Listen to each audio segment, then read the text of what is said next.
ఈరోజు current affairs and జీకేలో important questions. ఒకటో క్వశ్చన్ నెంబర్ 1. భారతీయ జనతా పార్టీ నూతన అధ్యక్ష పదవికి ఎన్నిక అయిన వారు. ఇటువంటి క్వశ్చన్స్ వచ్చినప్పుడు ఈ గతంలో కూడా అమిత్ షా జాతీయ అధ్యక్షుడు అయినప్పుడు క్వశ్చన్ వచ్చింది, వెంకయ్యనాయుడు గారు అయినప్పుడు క్వశ్చన్ వచ్చింది. ఇది దాదాపు ఈయన 12వ అధ్యక్షుడు. ఈ పార్టీ ఏర్పడిన తర్వాత ఈ 12వ అధ్యక్షుడిని ఆ పార్టీ ఏర్పాటు వయసు కంటే ఇప్పుడు నియమితులైన ఇతనికి వయసు తక్కువ. పార్టీ యొక్క వయసు కంటే ఈ అధ్యక్ష పదవికి అర్హతలు సాధించిన వ్యక్తికి వయసు తక్కువ ఉంటుంది. ఆయన పేరు బీహార్ రాష్ట్రానికి చెందిన నితిన్ నబీన్ సిన్హా. ఇట్లా సి రాసి నా కింద హావత్ రాయాలి. సిన్హా నితిన్ నబీన్ సిన్హా. ఈ సిన్హా అనేది అన్నిట్లో ఉండదు. అప్పుడు నితిన్ నబీన్ ఎన్ లేదా నితిన్ నా గుర్తుంచుకోండి సరిపోతుంది. భారతీయ జనతా పార్టీ నూతన అధ్యక్ష పదవికి ఎన్నికైన వారు నితిన్ నబీన్. బీహార్ రాష్ట్రానికి చెందిన వ్యక్తి నితిన్ నబీన్ సిన్హా. ఇక నెక్స్ట్, భారతదేశం ఏ ఆదాయ వర్గ దేశం? ఇటీవల కాలంలో భారతదేశంలో ఒక సంస్థ అంటే స్టేట్ బ్యాంక్ ఆఫ్ హైదరాబాద్ అది ఒక సర్వే చేసింది. ఆ సర్వేలో ఏం తెలియదంటే భారతదేశము ఏ ఆదాయ వర్గంలో ఉంది.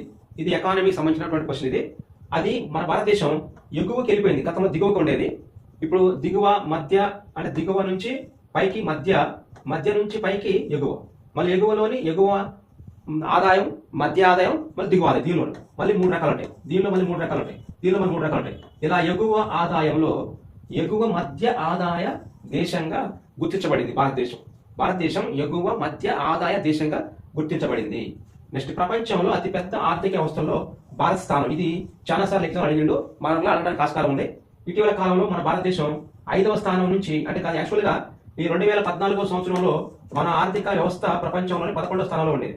ఇక 11 నుంచి 2024 మధ్యలో 24 మధ్యలో ఇది 5వ స్థానానికి వచ్చింది. అది 7వ స్థానానికి వచ్చింది, 7th. ఆ 7th నుంచి 2025 ఆ సమయంలో అది 5th వచ్చింది. అది 2026 సమయంలోని అది 4th వచ్చింది. ఒక నెంబర్ని ర్యాంక్ని మెరుగుపరుచుకుంది. ఇప్పుడు మన టార్గెట్ కూడా Viksit Bharat at the rate of 2047 కల్లా భారతదేశము 1వ ఆర్థిక వ్యవస్థగా ప్రపంచంలో వెలుగొందాలని ఆశిస్తుంది. ఆ టార్గెట్ నిమిత్తం మనం ఎక్కడికి వెళ్ళినా సరే మేము 3వ ఆర్థిక వ్యవస్థగా ఉంటాం, 2వ ఆర్థిక వ్యవస్థగా ఉంటాం, పలానా జర్మనీ దేశాన్ని దాటేస్తాం, చైనా దేశాన్ని దాటేస్తాం, అమెరికా కూడా దాటేస్తామని మన టార్గెట్స్ ఉన్నాయి, లక్ష్యాలు ఉన్నాయి. ప్రస్తుతం మన యొక్క ఆర్థిక వ్యవస్థ అనేది ప్రపంచంలో 4వ అతిపెద్ద ఆర్థిక వ్యవస్థ. అంటే ధనవంతమైన దేశాల్లో భారతదేశము 4వ స్థానంలో ప్రజెంట్. ఇక నెక్స్ట్, 2025 నోబెల్ శాంతి బహుమతి విజేత. అంటే ప్రపంచ అతిపెద్ద ఆర్థిక వ్యవస్థ అంటే మన అమెరికా ముందు ఉంటుంది, చైనా 2వ స్థానంలో ఉంది, 3వ స్థానంలో జర్మనీ ఉంది, 4వ స్థానంలో భారత్ ఉంది. దీని పక్కన USA, దీని పక్కన మన అదివరకు మనకు ఈ సమయంలో 11 స్థానంలో ఉన్నప్పుడు మనకు బ్రిటన్, ఇక ఫ్రాన్స్, జపాన్ ఇటువంటి దేశాలు అడ్డు ఉండేవి.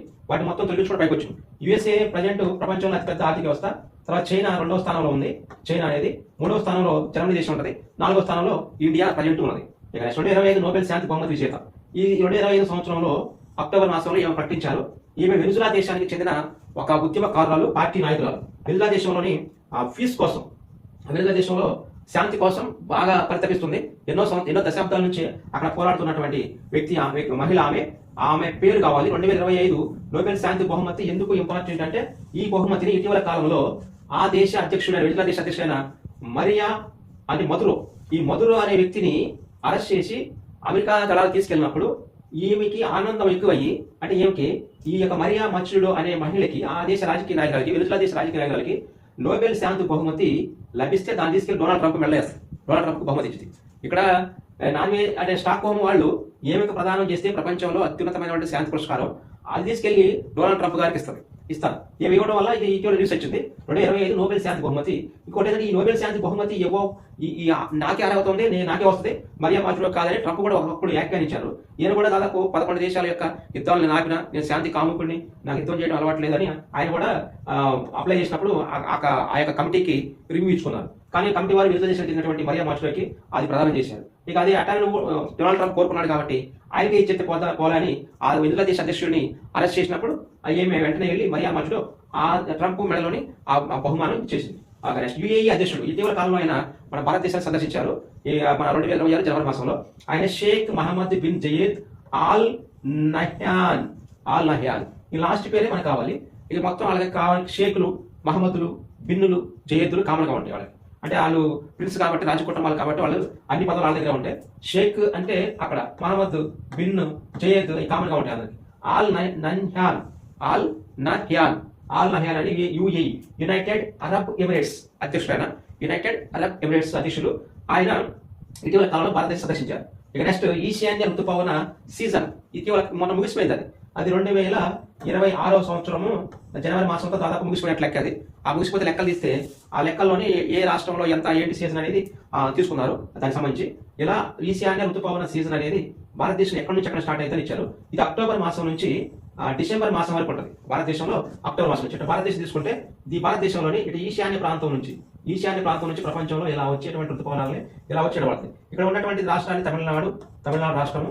ఇక్కడ తమిళనాడు రాష్ట్రానికి పక్కనే ఉన్నటువంటి దాన్ని మన ఉత్తర కోస్తా మరియు దక్షిణ కోస్తా ఉత్తర కోస్తా రెండు ఏపీ రాష్ట్రానికి సంబంధించి మరియు రాయలసీమ ఈ 3 ప్రాంతాలు. ఇక నెక్స్ట్ దీంతో పాటుగా కర్ణాటకలోని కొంత దక్షిణ కర్ణాటక అంటారు. ఇక్కడ దక్షిణ కర్ణాటక ప్రాంతము, రాయలసీమ, ఉత్తర కోస్తా, దక్షిణ కోస్తా మరి తమిళనాడు ఈ ప్రాంతాలకి మరియు పాండిచ్చేరి ఈ ప్రాంతాల వరకు వచ్చేటువంటి సీజన్ ఈశాన్య ఋతుపవన సీజన్ అంటాం. ఇది అక్టోబర్ మాసం నుంచి డిసెంబర్ నెల వరకు దీని ప్రభావం ఉంటుంది భారతదేశంలో. ఇది గత సంవత్సరంలో ఉన్న ఋతుపవన వర్షపాతం కంటే ఇది ఎక్కువగా వచ్చిందని ఈ యొక్క వాతావరణ శాఖ యొక్క అభిప్రాయం. అది ఇటీవల కాలం లెక్కలతో సహాయించారు కాబట్టి మనం రావడానికి ఆస్కారం. ఇక నెక్స్ట్ భారత వాతావరణ శాఖ ప్రకారం ఈశాన్య ఋతుపవన సీజన్ లో 5 వాతావరణ సబ్ డివిజన్స్ లో లేనిది. అంటే ఇక్కడ ఈశాన్య ఋతుపవనానికి సీజన్స్ ఉంటాయి. ఆ సీజన్ లో 5 వాతావరణ సబ్ డివిజన్స్ ఉంటాయి. దానిలో లేనిది కావాలి. ఇప్పుడు తమిళనాడు చెప్పుకున్నప్పుడు ఇలా తీసుకుంటే భారతదేశాన్ని తమిళనాడు రాష్ట్రం ఉంటుంది. తమిళనాడులో భాగంగా ఉన్నటువంటి పాండిచ్చేరి ఉంటుంది. మరి పక్కన ఉన్నటువంటి భారతదేశంలోని ఒక రాష్ట్రమైన ఆంధ్రప్రదేశ్లో ఉన్న ప్రాంతాన్ని రాయలసీమ మరియు కోస్తా ఆంధ్ర ఉంటుంది. దాంతోపాటు ఉత్తరాంధ్రలో కొంత ప్రభావం ఉంటుంది. కానీ తెలంగాణకి ఈశాన్య ఋతుపవనాల వల్ల ఎటువంటి ఆ ప్రభావం ఉండదు. దీని ప్రకారం తెలంగాణ అనేది భారత వాతావరణ శాఖ ప్రకారం ఈశాన్య ఋతుపవన సీజన్ లో 5 సబ్ డివిజన్స్ లో ఇది ఉండదు, లేనిది అని ఎగ్జామ్. ఓకే నెక్స్ట్ తర్వాత నెక్స్ట్ క్వశ్చన్ 8వ క్వశ్చన్ తమిళ వేట్రి కళగా. ఇది ఎగ్జామ్ కూడా ఇచ్చింది గతంలోని. తమిళ వేట్రి కళగా ఇది తమిళనాడు రాష్ట్రానికి చెందిన ఇటీవల కాలంలో ఎన్నికలు ఉన్నాయి, శాసనసభ ఎన్నికలు. ఆ శాసనసభ 2026 శాసనసభ ఎన్నికలు జరిగిన రాష్ట్రాల్లో ఇది ఒకటి ప్రధానమైంది. ఇక్కడ ఏ విధంగా అయినా బీజేపీ గెలవనే కాన్సెప్ట్ తోని అక్కడ ఫేమస్ గా అంటే అక్కడ బాగా ప్రాచుర్యంలో ఉన్న వ్యక్తి, ఆయన ఫ్యాన్స్ ఎక్కువ ఉంటారు. ఆయన పేరు విజయ్. ఆ విజయ్ ని బీజేపీ కైసం చేసుకోవాలని చూసింది, అంటే వసపరచుకోవాలని. ఇక ఆయన మీటింగ్ పెడితే రోడ్డు కార్నర్ మీటింగ్ పెడితే దానిలో తొక్కిసాట జరిగింది. ఆ తొక్కిసాట విషయంలో చాలా వివాదమైన ఇటీవల కాలంలో సిబిఐ ఎంక్వైరీ నడుస్తుంది. దాని మీద ఇది రావడానికి ఆస్కారం ఉంటుంది. తమిళ వేట్రి కళగా టీవీకే అధ్యక్షుడు విజయ్ సేతుపతి కూడా ఉంటారు. నెక్స్ట్ కరూర్ రోడ్ షోలో ఇది ఇప్పుడు చెప్పింది. కరూర్ రోడ్ కార్నర్ మీటింగ్ అంటుంది. ఆ కరూర్ రోడ్ షోలో తొక్కిసాట దుర్ఘటన జరిగింది ఏ రాష్ట్రంలో? తమిళనాడు రాష్ట్రం. ఇప్పుడు చెప్పింది అదే. టీవీకే అధ్యక్షుడైనటువంటి విజయ్ దళపతి గారు తీసుకొచ్చినటువంటి